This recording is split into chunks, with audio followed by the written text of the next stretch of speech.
Good morning, good afternoon, everyone. Thank you very much for joining us on this fourth session of the training on social protection and PFM. To provide you a very quick context, please remember that the structure of the course was an overview of the relationship between social protection and PFM, which we started looking at it last week. And the second module, learn module, was on budgeting. So we saw some issues on budgeting with UNICEF participation last session, and today we will have a session with the European Union, the European Commission, which has kindly accepted to help us and provide us with their expertise. In particular, this session will be by policy officer of the macroeconomic analysis, fiscal policies, and budget support unit. There will be a first section on PFM and public expenditure and financial accountability tool by Mr. Eric Deschoenmaker. I apologize if I don't pronounce that properly. And the second part is on budget support program by Xavier Lemonnier, head of the sector of budget support at the European Commission, and he will be complemented by Briac de Fovi, head of section of the European Union delegation in Morocco. So welcome, Mr. Deschoenmaker. Thank you very much for joining us today. I will move the slide of your presentation. You just tell me when you need me to move them. I will proceed to share the presentation for everyone. Thank you very much. Welcome. Many thanks, Alvaro. Good morning, early morning, I understand, and evening or late evening to all of you, and thanks for the invitation. I will try to dive into something is quite sometimes complex and certainly controversial, is the link between public finance management and service delivery. Sorry, I will not talk specifically about social protection, but service delivery, which obviously includes social protection. I'm not sure that this presentation will bring so much answers. It's a very complex and very delicate topic, and I will probably leave you with some frustration. But I think, although it's a reminder, next slide, we should first start with the definition of public finance management. Next slide. I guess most of you are well aware of that. It's just a reminder, but we have the traditional approach of public finance management, which really focus on input and means. I mean, revenue, expenditures, financing, which has some strength. It ensures basic processes quite strong, and it also builds a culture of discipline and compliance. The weaknesses, of course, of this approach is that it takes little consideration of the public policies and the results, and it's often a very bureaucratic process. The more used approach of PFM today is this modern approach that focus, we can move on the slide, which has actually three objectives: the aggregate fiscal discipline, the allocation of resources, and what we are looking for, the efficiency of public service delivery. And that definition, of course, reflects much more what PFM is, trying to contribute to the objective of budgeting. The difficulties is that it requires extremely solid institutional framework. And of course, the effectiveness of a PFM system depends pretty much on the specific country context. So the three objectives, next slides, translated into the well-known budget cycle, which start with the it's a cycle, so it never stops. The policy review, the policy definitions, the strategic planning, which includes, of course, the fiscal framework and the medium-term expenditure framework, the budget preparation, the budget execution, and it's quite important, the budget revisions, the accounting and monitoring, reporting and audit. And then the cycle starts again every single year, as you well know. So where does service delivery fit into that? Next. We all agree that in many of the countries where we work, public service delivery is not optimal, nor effective, nor efficient. And obviously, we have the feeling that PFM plays an important role in that. But it's only one of the many factors. Can the next slide?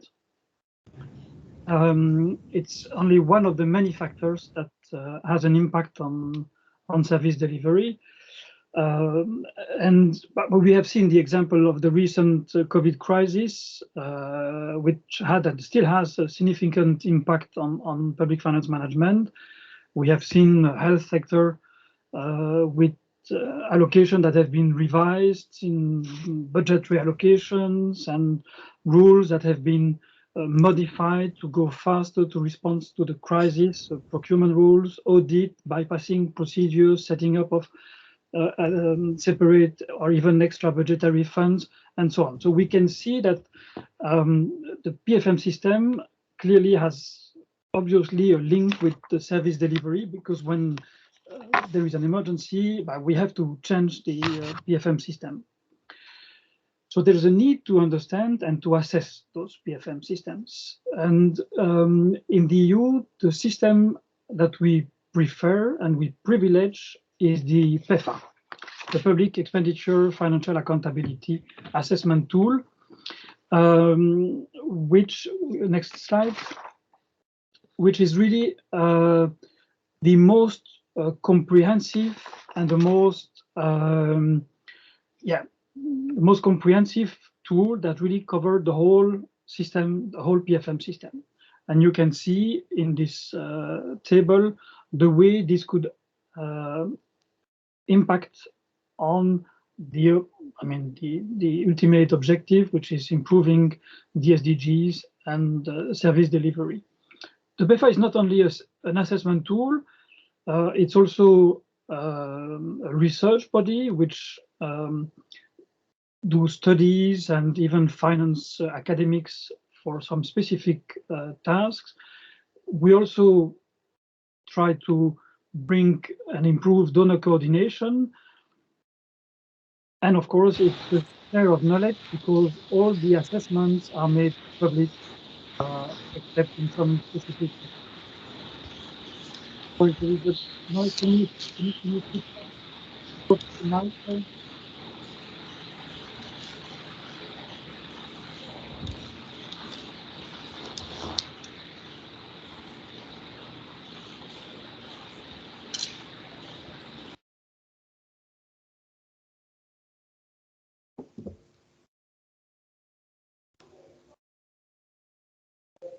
Eric, t'es mute.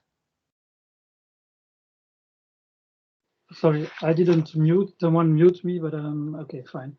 Sorry for that. So just to remind that the PEFA initiative is now 20 years old. We have celebrated the 20 years this year with many seminars and events. And it was initially set up by the EU, the World Bank, the IMF, the Swiss, the French, the Brits, and Norway. And recently, 2 years ago, Luxembourg and the Slovak Republic joined the initiative. Alors, in a nutshell, next slide, please. Next. The PEFA is really a set of extremely high-level PFM indicators.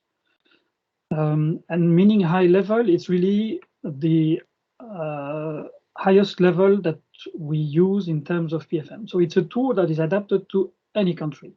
And I can give you examples that recently the Brussels Capital Region, the city of Hamburg or Catalonia did a PEFA assessment. And all that is brought into a very concise performance report that is normally made public on the website of the PEFA. What is important to to know is that it's evidence-based. In other words, there is no place for judgment. You have a set of indicators and criteria, and it's met or it's not met. You cannot say, but the country did progress, we can put an A instead of a B. No, it's consistent and it's evidence-based, and there's no place for judgment. And then it, of course, contribute to assess the impact of the PFM system on the three key objectives that I just described.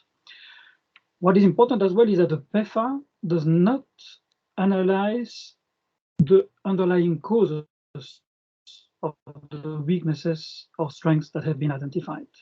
And it does not assess the government policies, including it does not assess the efforts of a country in improving its PFM system. It just describes the reforms, but it does not assess, and it does not provide any recommendations of what needs to be done. So a PEFA report is really a snapshot of a PFM system at a given time. It covers 3 fiscal years. And so we recommend to conduct a PEFA normally every 4 or 5 years. And if you want to have more details, we can discuss, but it takes about 9 to 12 months to conduct the complete assessment. And on average, it costs between 100 and 150,000 euro. Next, please. So 3 outcomes, 7 pillars, 31 indicators, 94 dimensions. I will not go into the details of the 94 dimensions, nor the 31 indicators, nor the calculation methodology A, B, C, D, the 4 level of performance indicators. But I'd like to go, next slide, please, on the 7 pillars. And see and identify within those pillars where service delivery and then social assistance can be affected somehow. The first one is the budget reliability. So there we just assess and compare whether the revenue and expenditure have been implemented according to what has been agreed. So that's really the credibility of the budget, whether there were reallocation, whether some budget lines have been underspent, overspent, and so on. So of course, it also affects the line ministries and the sectors related to service delivery.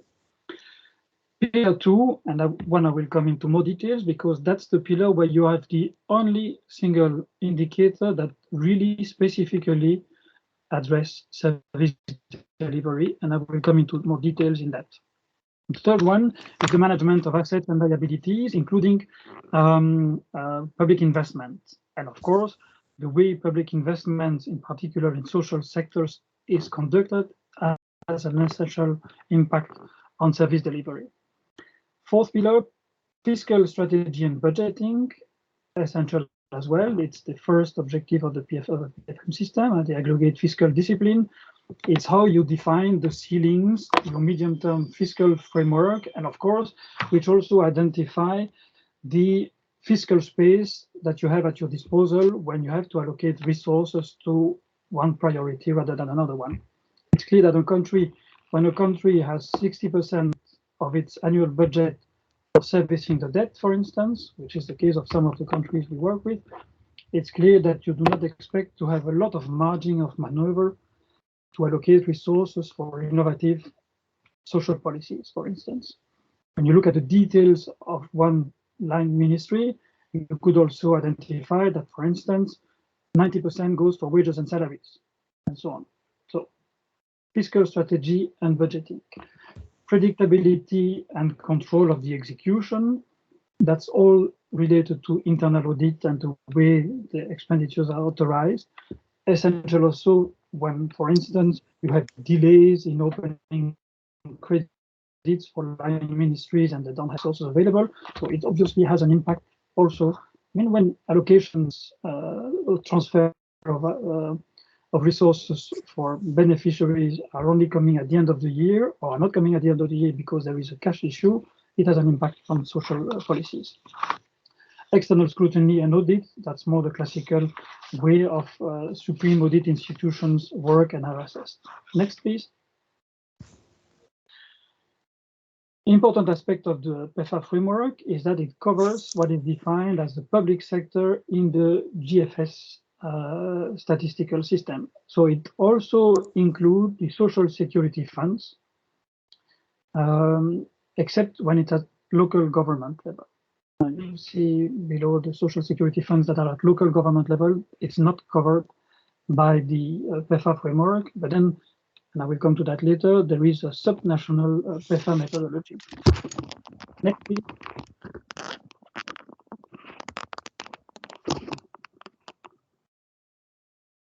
Important to note that the PEFA does not include public corporations. These are not part of the central government. And well, that's it. That's the most important aspect. I mentioned the social security fund. Next, please.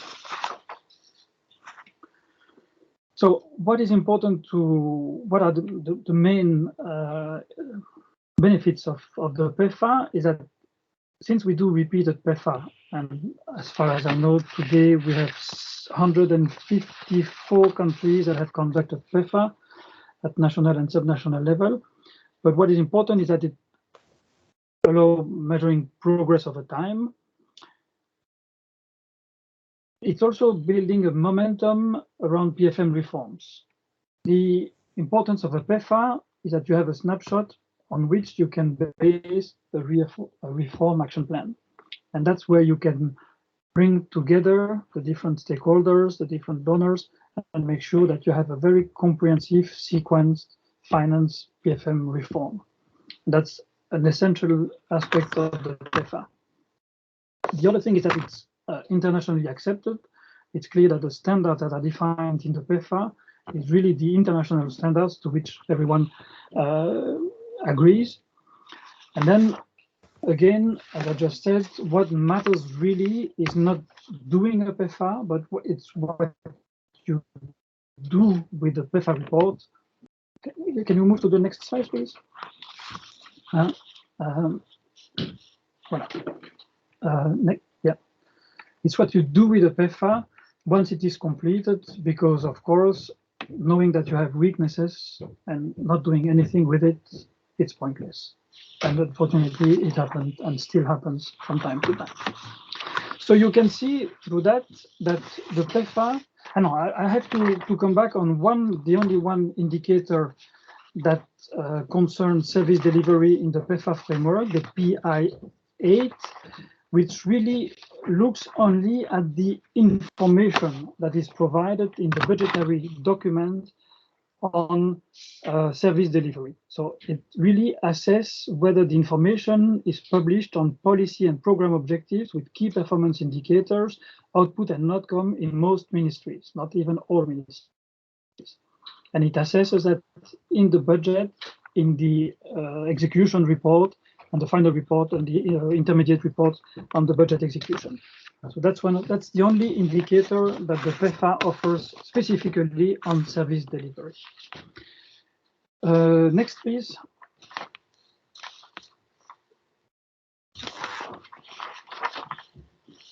Yeah, what is important as well is that 5 years ago, the PEFA has adopted a specific methodology on subnational levels, because there's an increasing number of countries that have decentralized their PFM system or have increased the responsibilities of local level, even municipal level. You have even countries where the province or the state can borrow externally. So there is a need, and there's, in addition to that, increasing support being provided by donors at subnational level. So therefore, there's a specific methodology that has been developed for subnational level, which also is important. Okay. So what we have seen is that the PEFA doesn't look specifically at service delivery, but at almost every single. Yeah. Yes.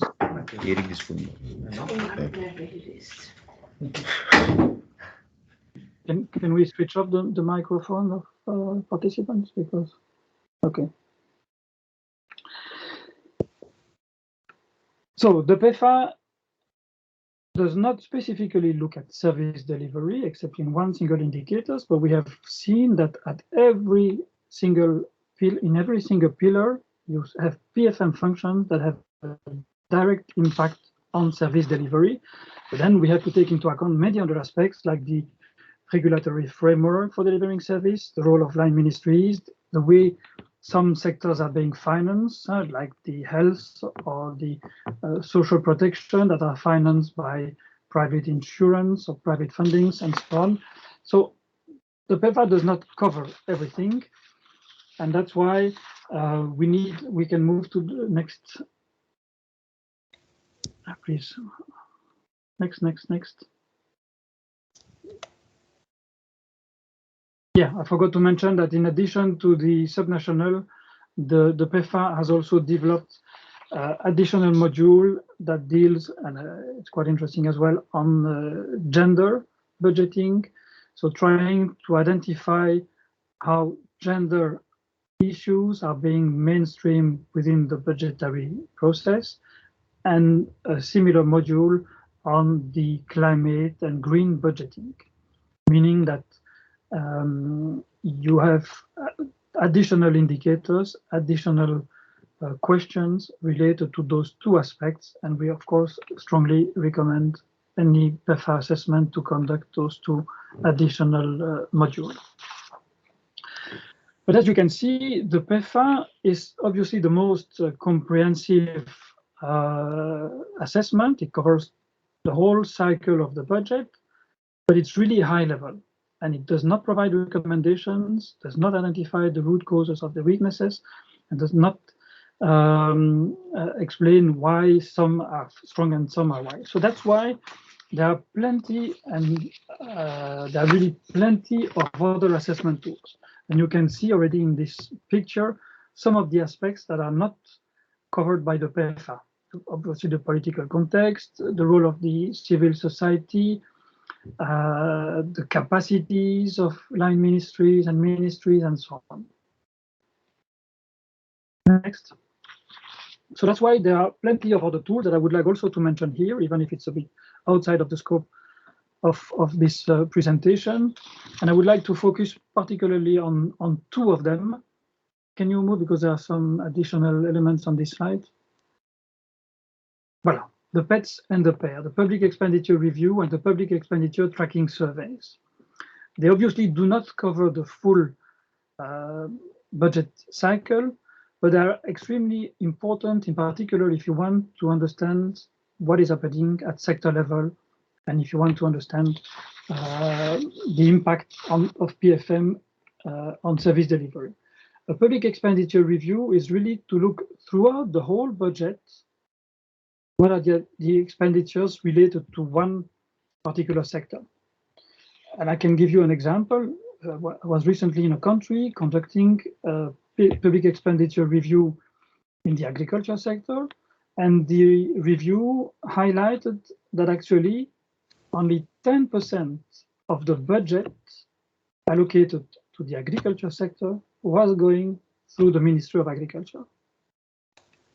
So I think it's quite essential to understand, when you look at one particular sector, social protection, health, education, there are expenditures in the budget everywhere that converge and are useful for that particular sector. So Public Expenditure Review, it's another tool developed by the World Bank. It's relatively expensive, it's relatively time-consuming, but it really highlights the way the resources are allocated to a particular sector within the whole budget. A Public Expenditure Tracking Survey is really to take one particular budget line and to look at the way these resources have reached or not the final beneficiary. It's less common, but it's also extremely useful to assess the efficiency and effectiveness of public expenditures.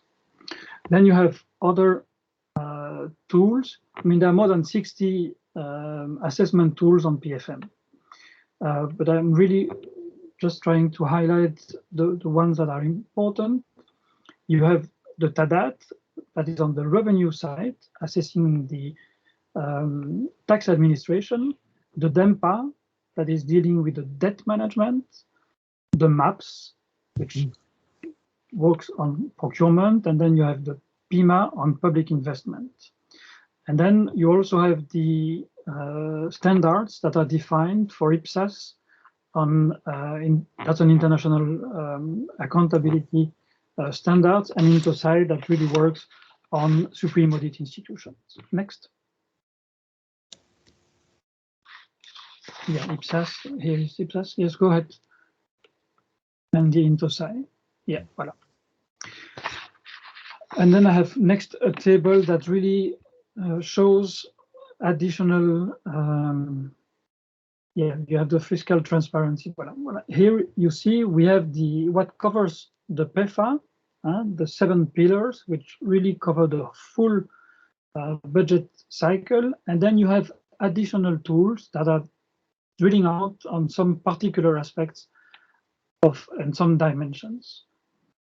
Well, I'm not coming back with fiscal transparency, the DEMPA, the TADAT. Just be aware that the EU is contributing to the PEFA, the PIMA, the MAPS, the TADAT, and the DEMPA. Voilà. So to conclude, there is obviously, although the literature is not fully conclusive on the subject, but there are obviously a consensus to say that weaknesses in the PFM system do have consequences on the service delivery. So there is a need to understand and to assess PFM system and to address and to see where are the bottlenecks and how does that affect service delivery. The PEFA framework is the most common and the most used PFM diagnostic, but it does not cover everything. And so we need to also look at additional tools before we can really engage and embark in comprehensive reforms that can improve the service delivery and social protection in particular. Voilà. So I would like to stop here and, if needed, answer your questions or share your experience. Thank you.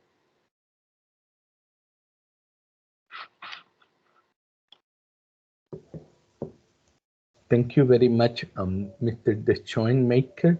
I believe that because of the next presentation, will take some time to, maybe we can give a bit of space for questions, 2-3 quick questions, and then we continue with the second presentation, and then if we have time, we can come back to you. So would anyone like to ask a question?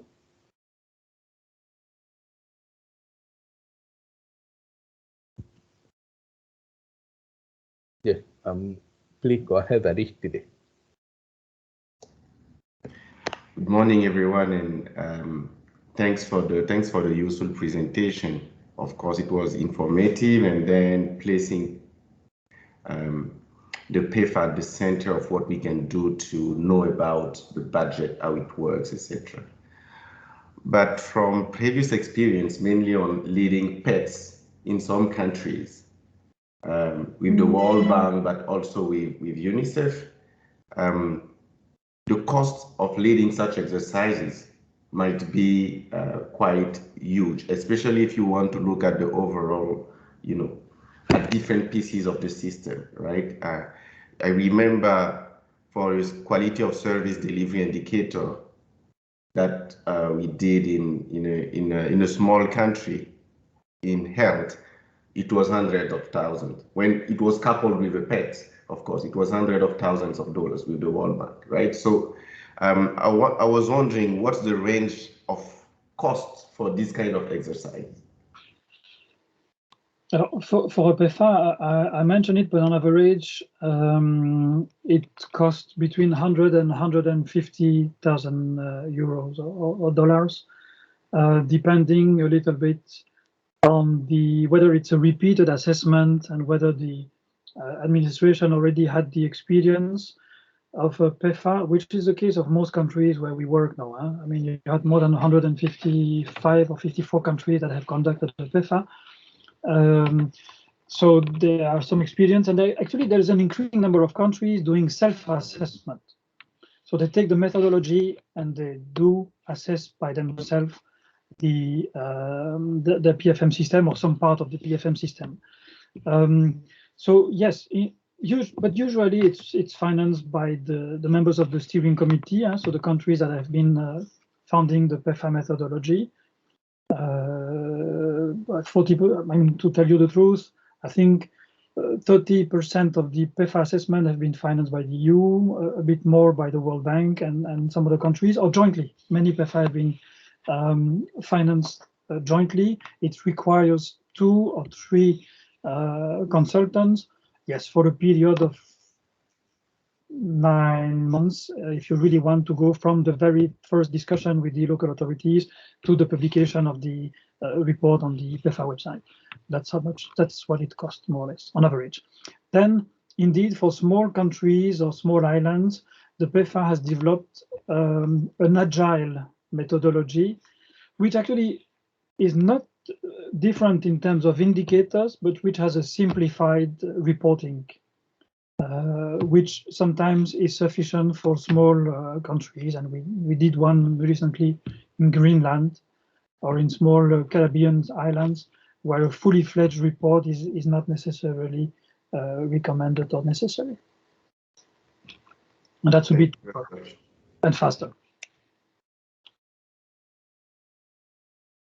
Thank you very much. There is a question in the chat that says, sometime, for instance, latest one for Nepal, PEFA data is not public.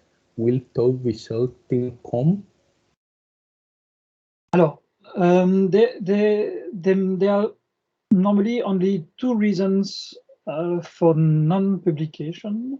The first one is that when the country requires that the report is not published, and there are very few cases, but that happens. Some countries don't want to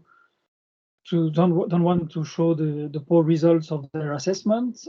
And again, I think it's wrong, because we shouldn't compare one country with another. It's so much depending on the specific country context. The other reason is that there is a quality control mechanism of the PEFA, which is called the PEFA check, which requires a peer review mechanism from the concept note to the final report. And when that PEFA check is not granted to the report, then the report is not published. That's the other reason. Oh, I didn't know that second reason. That's very interesting. So, okay. I think for the purposes, of course, if someone else wants to make more questions, you can write, or I'm sure we can discuss it later. But maybe to continue with the second presentation, with I thank you very much, Mr. The Joint Maker. There is one last question. Uciel is asking, what is the level of involvement of civil society in PEFA? No, as I mentioned in my iceberg picture, that's one of the aspects that is not covered by the PEFA, and where indeed some other assessment, and there are several civil society organizations doing assessment of some aspects of public finance management. And of course, that's part of the assessment that needs to be done, in particular when we touch upon social sectors. Yes, indeed. But Eric, if I may, sorry, I'm switching on my camera. They were asking how far they are involved in the PFA assessment. They are not? No. There are no consultation? No. Okay. No. Why this situation? Why is there decision not to involve a big part of the society in this important exercise?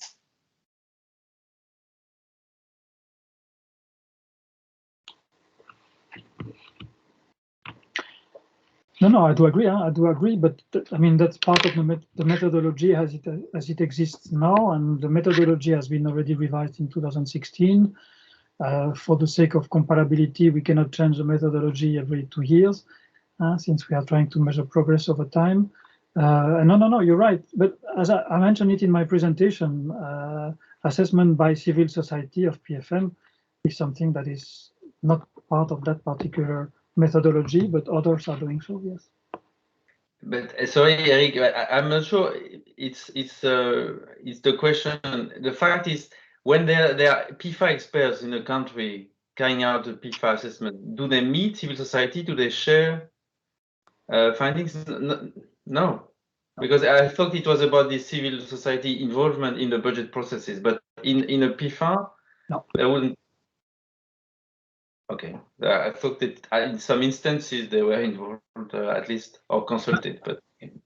Nobody prevent the assessors to meet the civil society to have an external view, but it's not mandatory in the methodology. Okay, let's make this the last question for this section. Hilde van Wegenmortel has asked, can PFA results be used to hold government accountable? I think that should be easy to answer. A government is accountable in front of its citizens, in front of its parliament or its court of auditors or supreme audit institutions and its own population.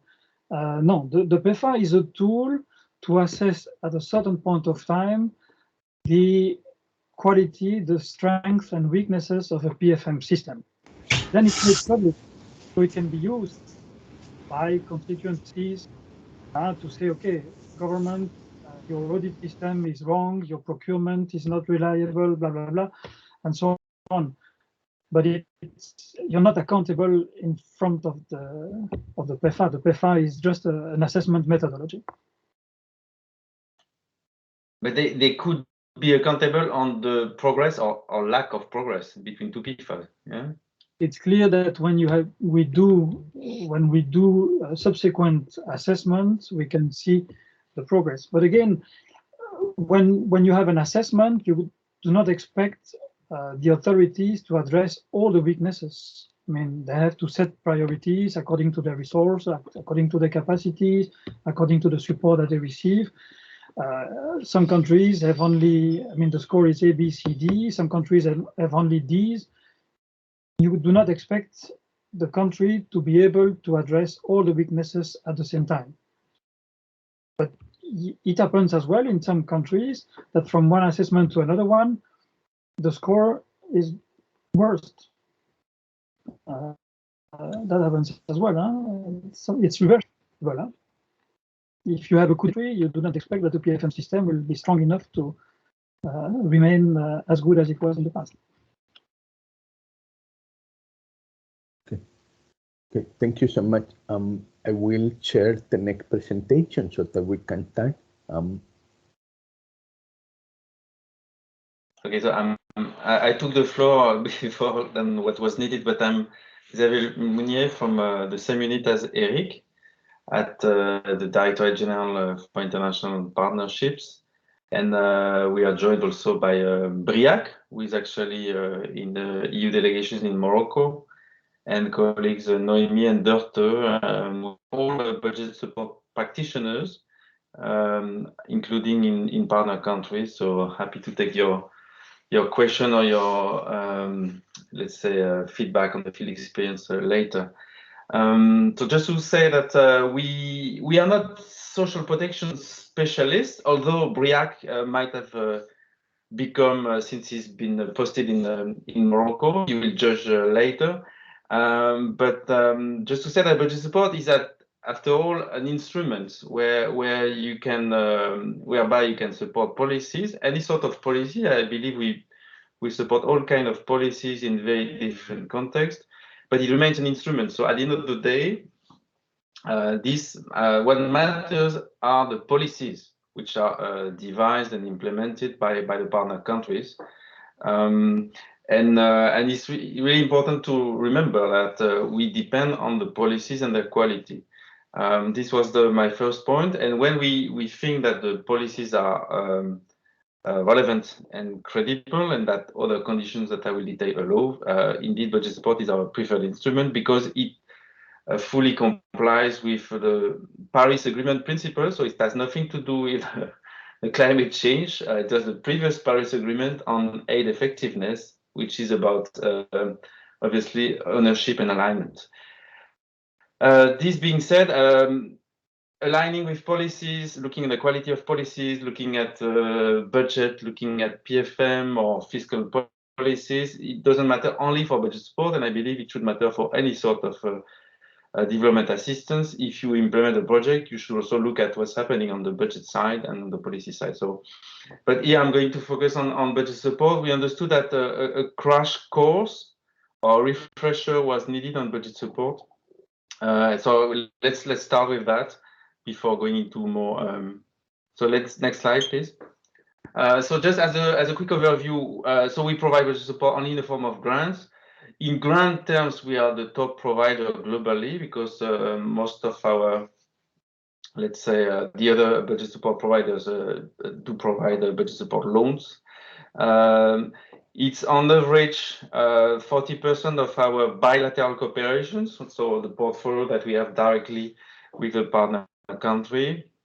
For the last 7 years, we talk about portfolio of more or less 14 billion euros, so more or less 2 billion euros of commitments every year, and the level of payments is not even every year. And last year we did XY4 due to the COVID, but on average, yes, we are slightly below 2 billion a year.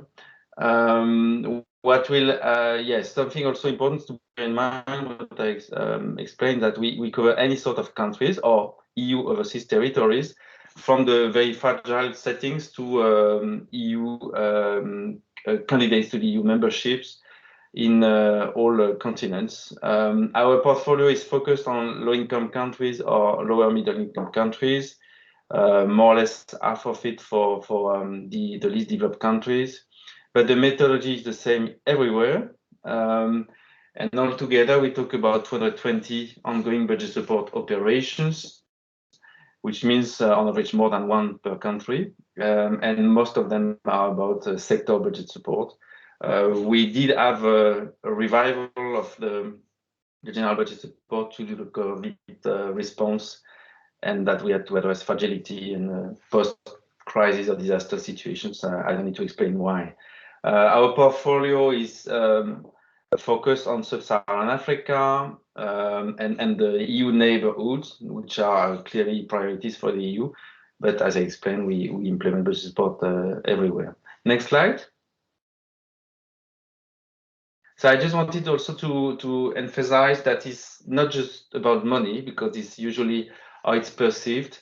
First, it gives us a special status, if you want, around the table, because we are a budget or policy stakeholder. Not saying that you are not if you implement projects, but obviously, if you contribute to the budget and the policy directly, I mean, this makes you also, it gives you a say on what you're funding or how it's being implemented, and subject to some eligibility criteria, which relates to macroeconomics, public finance, or domestic revenue mobilization, Eric explained, or fiscal transparency. We can provide budget support, but these are equally preconditions to budget support, but they are also preconditions for the success of any public policy. And this dialogue is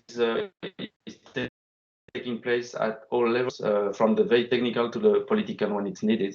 In performing that policy dialogue, we also look at the performance of the governments. We try to use as much as possible the indicators drawn from policies.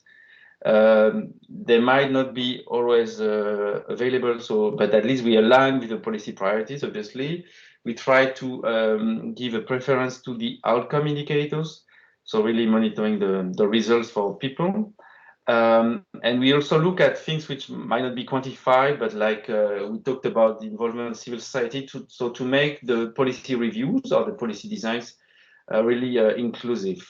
In doing it, we use country statistical systems, which is a challenge. We are not saying the opposite, but again, and now I'm moving to to the other corner. By using country systems, we are part also of the process to strengthen them. We come with specific requirements, and we know that some requirements are also a bit challenging for the countries in terms of the quality of the policy, the costing, the monitoring, but it's also a good incentive to improve on those policies. We know that one of the very quick added value of budget support is to stimulate interministerial coordination, at least between the Ministry of Finance and the line ministries, but hopefully beyond. And we can also provide, and it's always the case, dedicated technical assistance on some points that require strengthening. And we also, as part of the budget support, in most cases, support, or as I said, try to empower CSOs in the policy process, or in let's say the monitoring of the budget, or actually what is called social accountability on the monitoring of results, notably locally.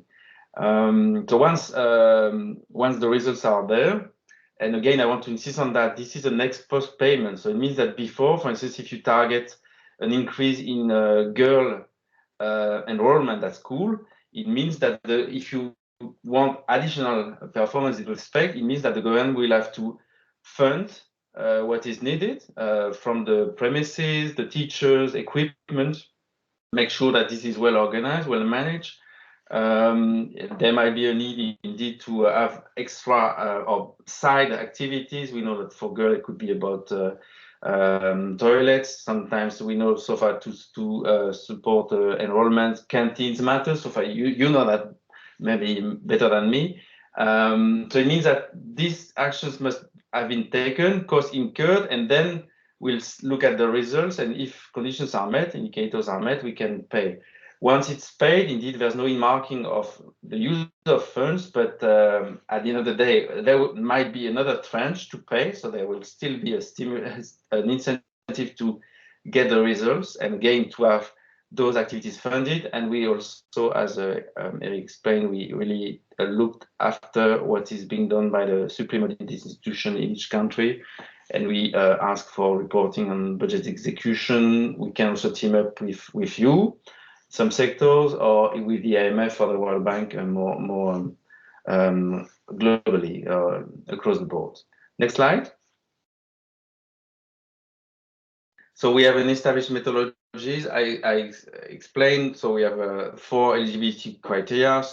3 of them are kind of standards on macroeconomic policies, PFM and revenue mobilization, budget transparency and oversight.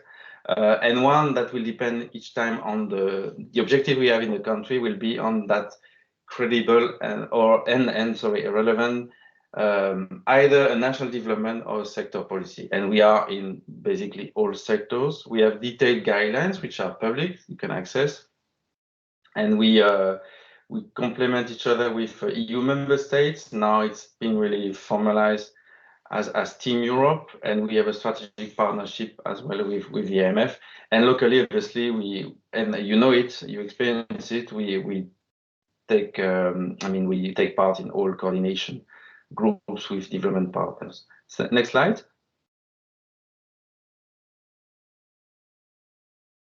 Yeah, so this was I was explaining. Most of the time people tend to focus on inputs and processes, but at the end of the day, if a budget increases, and there's no results for financial beneficiaries, we miss the point. Or if you have a succession of reforms with acts, bills, and so on, or new laws that do not make any difference for people, this is not exactly what we are seeking. So it's really where we try to look at either output and, if possible, outcome. There are obviously constraints to that, the annual sensitivity, issues about measurement of outcomes, but when possible, we try to look at that. It was an example of about education, but obviously it could be found for other sectors or policy objectives. Next slide. So, the peculiarity of the EU budget support is that we operate with fixed components and variable components. Fixed component must be understood that it's a fixed amount. So it doesn't mean that this will be paid anyway. You need to meet the general conditions, the 4 general conditions that I presented. And then on top of that, we have performance indicators derived from the policy objectives, so aligned with the policy objectives of the country, that will trigger part of the installment, the variable component. So here are 3 scenarios. So one where the general conditions are not met, where we cannot pay anything, and it can be one. Only one is sufficient to block the payment. Then the scenario where it's partial payment, and scenario where it's full payment. But we think that it's the right way to go about it, to avoid stop and go situations. So we can at least signal, let's say, misperformance or partial performance without stopping the whole program, and having still, I mean, if overall the policy is going in the right direction, at least we can support it and reward the government for the efforts without blocking the whole program. Next slide. I'm going pretty fast, but I could come back later. So here is a bit the flow of funds.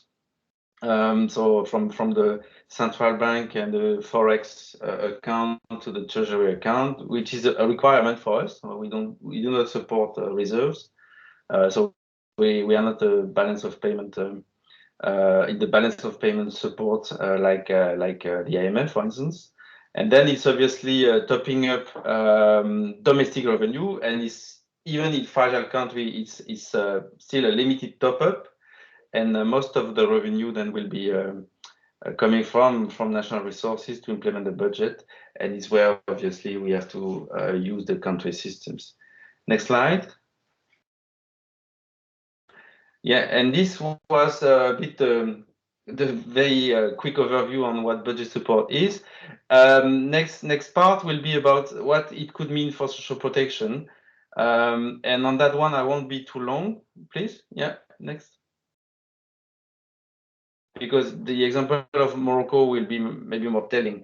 This is the kind of thing that we could consider as, let's say, policy dialogue points and performance monitoring points, or points on which we could have an influence, on which we can, and influence not being only because we want to push our policy options, but where we think that we could address some weaknesses, we could address some prerequisites to the rollout of the policy of a scheme, a new scheme, or the piloting of a scheme. So it's where we think that we have added value. So I'm not going to read everything. So one would be about the scope and targeting. And I think the example of Briac from Morocco will be much telling than what I'm saying now. So then obviously we could be part of that sequencing and looking at the policy options. Here there's a typo, we could correct before the. So obviously there will be a need to see who are the stakeholders, who would be losing, who would be gaining. And again, I think the example from Morocco will be really telling in this respect. And communication is really important. Then this interministerial coordination is obviously very tricky, but crucial. And maybe social protection is one of the examples where it's really cutting across. And obviously on things which relate more to what I discussed and have to do with macroeconomic stability, fiscal policies, and public finance management, it's about financing, efficiency, and accountability as obviously preconditions for effectiveness of that social protection policy. The next slide will only give you a few postcards on what we do directly in the field of social protection, or in through actions that come closer to social protection. So it's really, these are excerpts from the review that you could see the cover page on my very first slide, and the link is given after. There are more. So one is coming from Rwanda, another one from Paraguay. Then there are others which are more health related. Please, next slide. So from from Mauritania, where we know there is this intention to move progressively towards health insurance. Here also Peru. And next one is to, next slide please, yeah, is to show how this was part of, let's say, another response plan in Senegal and in Morocco, but Briac will tell you more, as part of the COVID response. So when there was a fully fledged plan that was addressing social protection together with other needs, that could be about health or support to small and medium enterprises, for instance. So I think I'll stop here and I leave the floor now to Briac, but I could take questions later. Thank you. Hello, everybody. You hear me? Yes. Yes, okay. Thanks. So I will present the case of Morocco and the program we call Karama. Alors, Karama, it's an Arabic term that means dignity. It's very important, this term.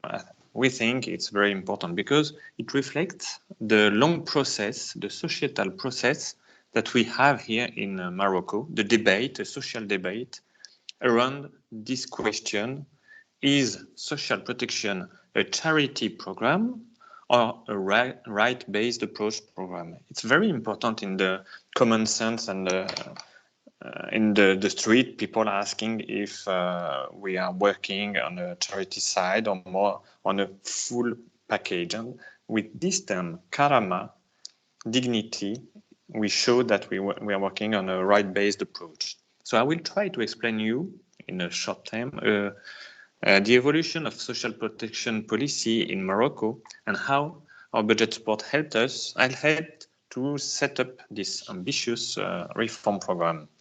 So next slide, thanks. At the beginning of the millennium, we had only one main social protection policy. So everybody knows, I think, this chart. This chart is very important for us because it's the central point, it's the beginning point of understanding what is a social protection program policy in a country. And I come back to what Eric told us a few minutes ago about public expenditure review. So we can get this full information for social protection with public expenditure review to identify clearly which policy is paid by what kind of budget. For example, here in Morocco, we had in the beginning of the second millennium only subsidies on oil and on food. Oil, gas, bread, and sugar. And it takes all the money available for social protection. And just a little part on health insurance was paid. That's why we have just a small arrow here on health insurance for the people on the formal sector. But it was just a little part. And could you get to the second slide? Okay. And we had a quite big problem with the oil subsidies. La Caisse de Compensation was a public administration in 1941 and subsidized everything, oil, sugar, bread. But the price were growing up very quickly at the beginning of the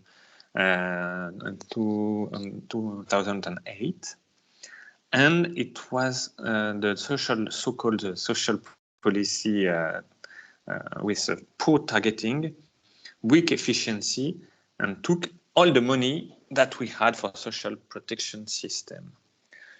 But removing these oil subsidies was very hard for the social acceptance because lots of people will lose the purchasing power and it's a very sensitive issue. So the government created a new regime they called Hamed. Next slide. what is RAMED? So RAMED, I try to illustrate it from on the chart. It's the end of subsidies, but the development of a new social care system, okay, paid by a non-contributory system. RAMED subsidized health insurance for all poor and vulnerable population. The benefits package is limited to health, and it's delivered through the public providers. But it covers every Moroccan citizen with low income, low revenue. Okay, next slide. But there is a difficulty on RAMED. No. The previous slide, please. Okay, thanks. Because we have the RAMED, and in 2018, I think we had now reached more than 11 million RAMED cards in circulation. 11 millions. It's not a sustainable social protection policy on a non-contributory aspect. Many workers here in Morocco are in a semi-formal sector, and they apply to a RAMED program because it's very hard for a RAMEDist to work in the formal sector and to come back after working for a few months to the RAMED system. They prefer to stay in the RAMED system, who cover all the family for the healthcare. That's why the government is facing a very complicated context with poor quality, or limited to the first steps of basic health coverage with RAMED, and it cannot develop a bigger package of social protection system. And in the second phase, in 2014, we developed in Morocco the social assistance program. Social assistance, specifically on cash transfer and basic free health and free education. We call here 1 million cartable and DAM for the widows and so on. We developed so many little social assistance programs, but we do not have enough money. The government don't have enough money to pay for good enough sufficient money for that program. Next slide. So what we developed a new machine. We call that targeting machine, the registre social unique. The main issue was to target who should receive what kind of transfer, what kind of social protection benefits. So we developed this machine.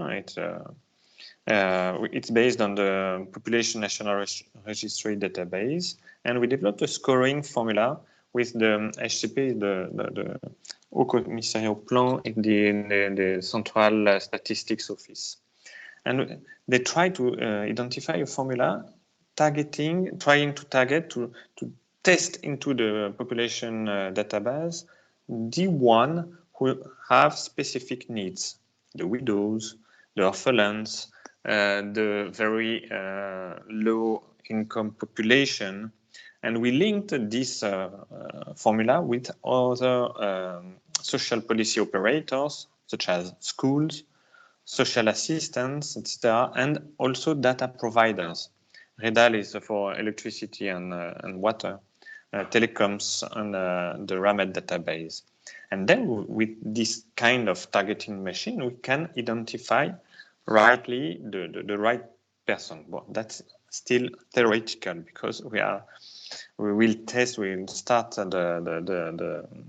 the scale-up test for one region in Morocco in the coming month. But what I want to say is the targeting, identifying the right people who should benefit for the right program is a huge question for social protection system. Next slide. The third phase from 2020, the King's speech, the King Mohammed VI, in the beginning, in the middle of 2020, launched a new phase of implementation of a full coverage social protection system. We do not have any more subsidies. I think just a little on gas and sugar now. And all this, what we had on the social care, it transferred for to social insurance, health insurance, unemployment, maternity, work accident, disability, and even pensions, based on a better targeting and a better system for workers to contribute to the social insurance system. And at the same time, we will improve social assistance system for people who are outside the insurance system. So what I want to say here is clearly the link, the balance we have between social insurance and social assistance. If you take from one part to the other, you have always to be acceptable for the population to get a compensation for vulnerable groups. Next slide. Alors, here we identify our support. We identify the main challenges in our view for such a support, for supporting the social protection policy with our tools. We have identified these 4 challenges, but they are not the only ones, of course. But first of all, we have the skills, the simulation of fiscal implication of budget, how to target, I explained that, and social acceptance. What I'd like to say here is the added value of our budget support program, because we, as mentioned by Xavier, budget support is 3 elements. It's composed by 3 elements. The first is a fiscal budgetary transfer to the budget of a partner country. The second is policy dialogue, and the third one is complementary support. And here we can see that the 3 components of our budget support program is implemented. Budget support will improve reforms with policy dialogue. It will also work on regulatory phases. It will make visible the global results. It will link the various sides of the reform. As you see, there is lots of parts of government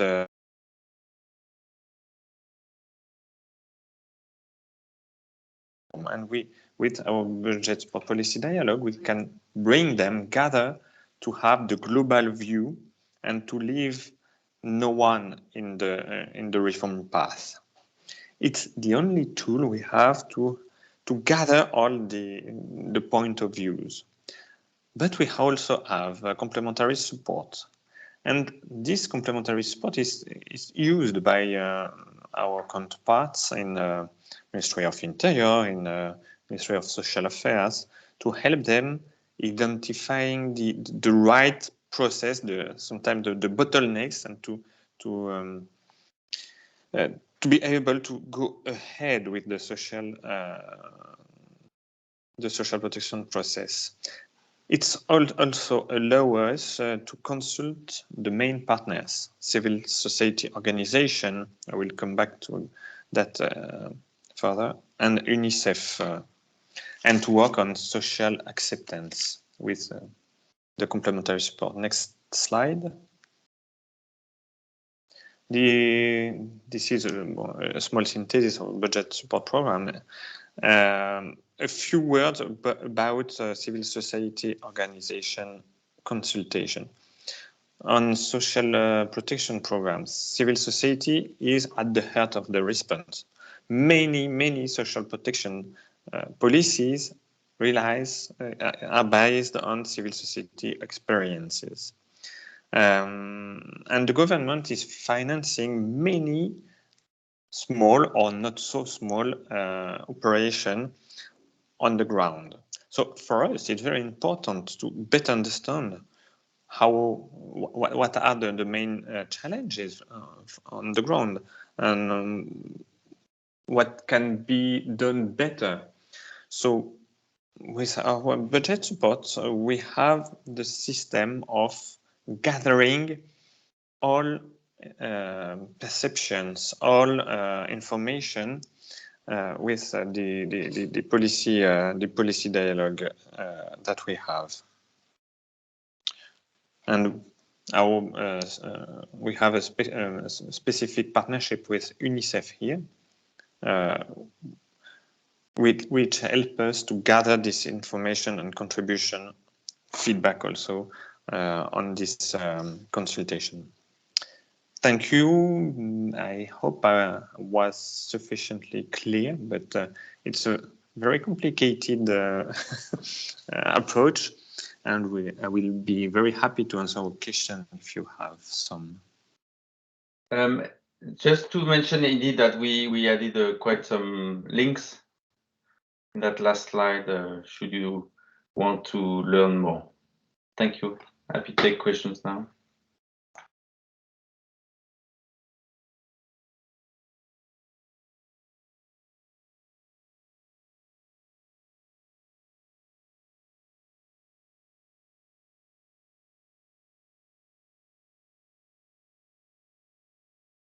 Any questions?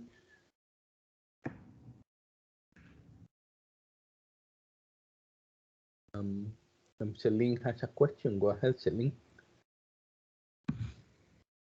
Yeah, good morning, good afternoon, colleagues. Thank you very much first to the EC INPA team, because this is really a teamwork to prepare on this presentation. It was extremely interesting to have on this overview on the PFA, the budget support, how it links to the social protection issue, which was extremely enlightening, at least for me this morning. I have maybe 3 comments or questions that maybe some food for thought that I don't know if we will have time to discuss this morning. The first one, and thank you for bringing the example of the fuel subsidy and the example of Morocco, that I fully agree with you that it's always a debate, and it needs very careful assessment whenever some reforms are taking place, and to look also assessment on the possible impact. And your example was extremely interesting that in fact, removal of fuel subsidy needs to be thought very carefully, because impact will not only be on a certain category of the population, and substitution through targeted cash transfer program may also have other impact on some other vulnerable population that will not receive the cash transfer, like the workers in the informal economy, as you mentioned, and the importance of also looking at a more global picture to make sure that all these different impacts can be assessed and also anticipated and addressed. And it was very interesting, the point you made in the example of Morocco, the link also to with social insurance, and at the same time continuing developing some other measure to make sure that social protection is not only targeted to the poor. The COVID was another wake-up call for all of us to show that even if you work, you often what we call the working poor. You may not be eligible to the cash transfer, but still you need social protection. Related to that, I wanted to push a bit further the discussion and to also learn from you in your budget support process. How do you link also this discussion maybe with the more global picture, and in particular linking sectors like social protection with employment creation, formalization policy? When you decide to prioritize on social protection, do you also look at whether there will be other budget support programs to help this formalization process in the countries? Because all of us here, we know how the two are really linked, also linked to creating more fiscal space and financing for social services. So do you have any ideas you could share with us on how you proceed with this integration of different aspects of policy? There's one point that you mentioned, I think Eric was in your presentation, that adoption of legislation and regulation is not necessarily an indicator of output or outcome, but more as an input. I mean, that is an interesting point that I wanted to highlight here, and also highlight the importance of adopting those legislation and regulation, mainly for two reasons. The first one is to ensure continuity and sustainability of the social protection program. It's only if they're embedded in legal framework that at least we have a little more safeguard or guarantee that this will not be changed through the next government, as it could be with just a standalone program. And also this legislation framework is very important to reinforce the right-based approach to social protection, being a right embedded in law. And also it's through having regulation legislation that is important also for setting up some appeal system and complaint system where the beneficiaries, the potential population, can also ask for their rights through this legal framework. And my third point is a bit on the last point on consulting with the civil society. I was also wondering, and maybe the case of Morocco can provide some information on that, throughout the process of defining budget support, do you also consult with the social partner, the representative of workers and employers? And in some countries, for example, Northern Africa, Western Africa, they have institutions for social dialogue, like tripartite committee on socio-economic issues. Are they also part of the discussion beyond just the civil society? Employers and workers being not only the users of the system, but also the funder of the system, those who will finance the system, either directly through the social contribution or indirectly through the taxes. So to what extent they're also part of the discussion. Thank you very much, and my apologies if I was a bit late, a bit long with these three comments. Thank you. Alvaro, should we reply or do you see that? Or do we take more questions? Because it was quite a lot already. Yeah. So if you wish, you can reply to Celine. So I could start maybe, and I could see another one in the chat, so I will take advantage, and I'm sure that colleagues could add also based on the example of Morocco. On the link with formalization of the economy, we agree, and it's where actually it links. Maybe I could start with the question in the chat. We take the policy as a whole, right? So we don't earmark funds to say, okay, we want to support that part of the policy. Obviously, in our in designing the program, we might put emphasis more on maybe, let's say, for instance, if it was an education policy, maybe we may want to put more emphasis on the part on the quality of education or girl education. So I mean that this will be reflected in the objectives of our budget support program, might be in the performance indicators, might also be in the capacity building. But at the end of the day, we take the whole policy, and it's where actually also budget support can hopefully have an influence, is before the policy is designed, we also try to highlight what could be weaknesses in that policy, and I think we do it with you or others. I mean, we push a lot, for instance, just to come back to that example on gender issues in the past, and I think now it's become it's not enough yet, but let's say it's more mainstream than it used to be. Obviously, now we have to do it on climate change everywhere. Same way, so it could be one thing. It could also be that we think that some territorial inequalities are not addressed enough. I mean, this kind of thing we could push.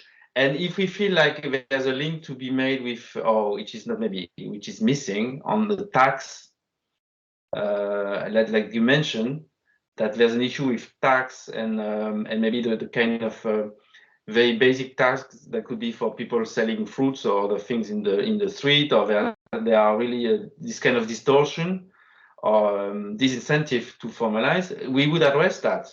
And it's where also it's good, because as being part of budget, the whole budget, we are a budget stakeholder. It's not earmarked, but we can have a say. I mean, we don't rule the country, obviously, but we can have a say on plenty of things. And through the eligibility criteria, we can also talk together with the IMF on fossil fuel subsidies, other type of subsidies.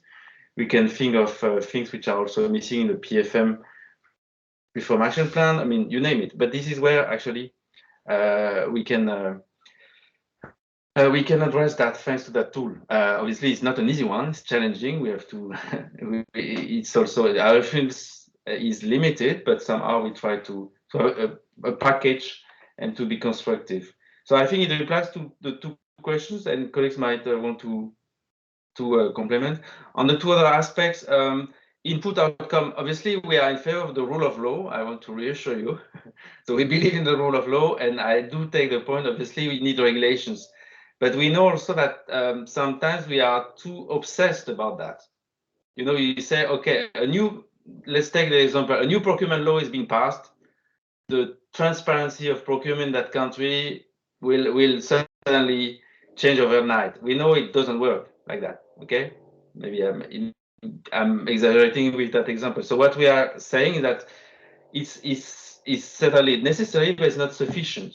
So whenever we can, we might start with indeed promoting that new regulation, but later in that process, and hopefully through our budget support program, we would be looking at what it means for service delivery, output, or outcome. So it's what I was saying. Obviously, if they repeal the regulation in the meantime, we would have a problem. No worries. And on the involvement trade unions, I mean, yeah, agreed.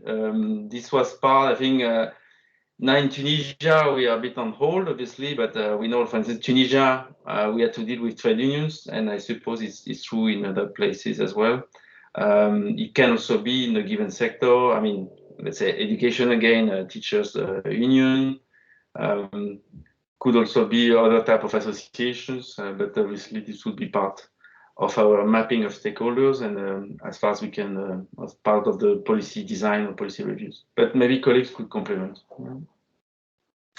If I may, maybe because there is many interesting questions in the chat, so I will try to give an answer.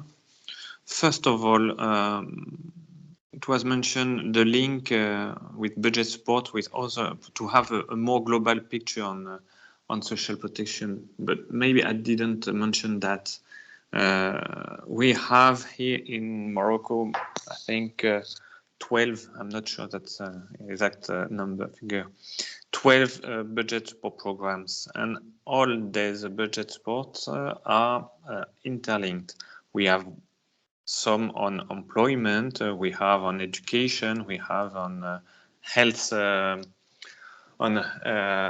offer. So everything is interlinked, and we are not working, fortunately, in silos. So we are trying to make a common approach on all these operations. That's the case in Morocco, but I think it's one of the only country where I worked where we have so many operations and all interlinked. I will give you an example. We are working on a new agriculture and rural development budget support program for the next 5 years, and we included in this new program a specific social protection implementation reform linked to the specific needs of social protection in rural areas. That's that's the luxury that we have in Morocco, where we can go very deep in the policy dialogue with our counterparts. That's for one of the question, and I switched to the chat. There is many questions here. I saw one for the targeting. We are clearly aware that we have mistakes and errors in targeting systems. Here it's managed by the Ministry of Interior, the targeting system, and they asked us a specific complementary support operation to help them identifying the exclusion and inclusion errors. So we have a specific contract with PricewaterhouseCoopers, trying to test in the system what kind of automatic mechanism we can implement in the database to remove errors and to get a better database without errors. So it is always an ongoing process to remove errors and inclusion. But what I want to say is everybody is aware that there are errors, and some are cheating with the system and trying to find the right mechanism to remove that. On consultation, we cannot have a bilateral dialogue with everybody implicated in the social protection reform. We have a steering committee. We call that Politique Publique Intégrée de Protection Sociale, in English, Integrated Public Policy for Social Protection, with 17 stakeholders around the table. Just for one steering committee, it takes half a day. So the way we work concretely here is to make subgroups, and this this steering committee will gather all information, all sensibility from social worker consultation, for trade unions, and so on. And we cannot, unfortunately, talk with everybody in that. But we have the main thing is that we have information, and we can offer an answer to all specific issues. Okay. Xavier, CSO involvement in budget support dialogue. Well, in Burkina Faso, I was before in delegation Burkina Faso, and it was very different because in Burkina the civil society organization are much more stronger in implementation of civil society policies, social protection policies. So here we had a bilateral direct dialogue with them to better understand how could be made. So I don't see the other question. I will read the other question, and if I can answer them, I will take the floor again. Okay. Go ahead, Mr. Deschamps-Maker. Just to complement and to reply to Céline, the question on the legal frameworks, rules and regulations, and to complement what Xavier already mentioned. I was referring as well to the rules and regulations of the PFM system. You can indeed have a PFM system, what they call organic budget law, that define the whole process, but sometimes there are weaknesses or holes in this. I can give you two examples. One example is a country where the budget process is relatively good, excellent, for the preparation, the adoption of the budget, and so on. But then the executive, whenever he wants, during the implementation, can reallocate a budget wherever he wants without any ceilings. And so the credibility of the budget is completely affected simply because the rule and the organic budget law does not define the limits in which the executive can reallocate resources without referring to the legislative. That's one example. Another example is a small country that had defined a beautiful regulation for the Supreme Audit Institution. Perfect legislation, independence, everything was designed actually with the support of Australia. But when it came to the organization and the setting up of the Court of Auditors, they didn't find any auditor in the country because the capacities were not there. So voilà, that's what Xavier mentioned. There's sometimes huge discrepancies between what the rules and the regulation says and the implementation. And of course, it affects the way the budget is implemented and its impact on the policies.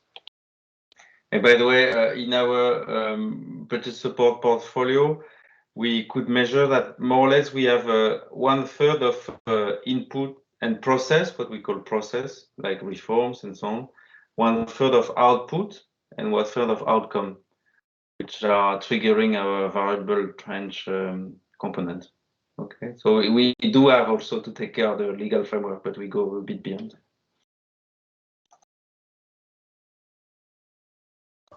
I'm sorry, Aristide, go ahead. Thank you, Alvaro. Thank you all for the presentation. That was also a great one and very interesting one. I think we've been looking forward to having this kind of discussion with you for a long time. And as you may know, the SP&PFM program we are working on is also looking at supporting the EU delegations and working with you in terms of also the budget support and making sure that it could work for social protection. And I think most of us have a long-standing experience working on supporting maybe other institutions, but also working with the EU on policy dialogue, preparing, implementing, and also monitoring indicators for the budget support. And I think it would be, we are really, really interested in the countries we're working in, but even above the countries, in engaging with EU delegations in terms of preparing and implementing the budget support. So I have maybe one question for you and two questions. The first question is to know if there is a way that we can have the portfolio, that means the list of countries or the countries where the EU is planning to engage in budget support. This may probably give us some entry points and also help us prepare to engage with the EU delegations, especially when it comes to social protection. And my second point is mainly related to one that is in the chat. So maybe it's it was asked by Uziel. And it was about the involvement of stakeholders. I mean, what could be the entry points? How can we engage? How can not only the CSOs, as Uziel asked, but let's say the partners that are working on this program, ILO, UNICEF, the Global Coalition, etc. How can we engage with the EU delegations where the budget supports are happening to support in the policy dialogue, in the discussions to prepare for the budget support, but also in other parts of the budget support, during the budget support, supporting the government, capacity building, etc., monitoring indicators, etc. So what are the entry points and how can we engage later? Thank you. If I may take the question, so I shared a link where the last snapshot of our portfolio is provided. So the long list is at the end of the report, but then you have these kind of postcards displaying examples. When it comes to next phase, I mean, we could, it's kind of a bit too early because we are now in our new financing period, and we have to agree on the actually the priorities before talking about instruments, and this is to be adopted very soon by our EU member states, and then we could talk a bit more concretely, but best is to approach the delegations on the ground. I mean, obviously you could refer to us, but these are really the people in the lead for policy dialogue with people like Briac and many other colleagues. So they are really in the lead in that dialogue. It's not managed centrally like it might be for the World Bank or the IMF. The people in the lead are the delegations. So it's what I could say.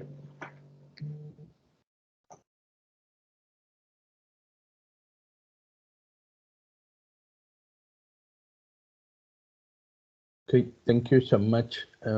We are a bit over time. I don't know if someone wants to make one last question or comment.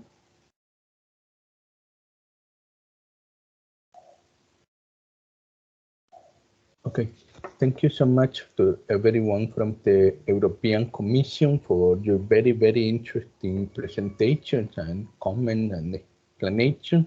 I appreciate very much the time you have dedicated to us.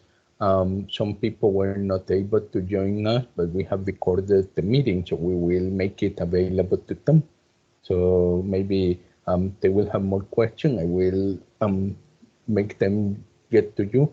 And thank again to Noemi and to Bosse for Dorothy for helping us organize and coordinate this. So thank you everybody. Have a great afternoon and a great day. Okay. Thank you. Thank you. Thank you, everyone. Thank you. Thank you. Thanks and bye. Thank you. Thank you. Bye-bye. Bye-bye.